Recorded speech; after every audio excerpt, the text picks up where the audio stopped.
วันนี้ก็นับเป็นวันดีเหตุว่าเรามีอาทิการโตสังขารปีเก่าก็ได้ทำหลวงพ้นไปแล้วบัดนี้เจ้าเครื่องขี่ยาปูจาเจ้าเสื้อเจ้าผ้าก็ได้ปากันตุกแต่งเป็นพร้อมน้อมนำมายังมาโทบุคาราจารย์ดวงดอกเขาตอกดอกไม้สีใสกะทิงน้ำมันที่ลานาปัจจัยไกยาบัตถุตามตังลายมวลภูมินี้มาท้าปันนาภายเป็นตามเถิดแก่พระเจ้าเกี่ยวตั้งสามประการบัดนี้ก็พอ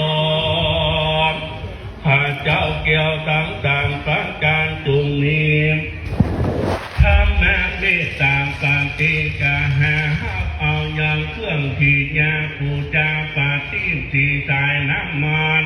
กันหาบุภาพิลานาปัจจัยตัญญาวัตถุตามตังลายมวลผงดีแล้วจุงเฮอเจ้ามูลาสัทธา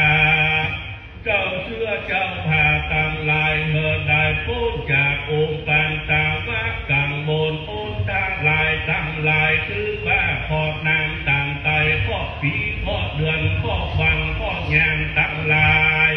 ใต้ในตนมีโลกาองค์ท่าลายเป็นตนไปนอกตนมีปัญจโจลาภัยหาภาการล้านจุงหูหลังงักกับหายจากกายยะสังตาระตนตัวมูลาสัทธาตั้งลายเฮือเสียงเฮือสามห้ามเป็นดังนั่งกินทา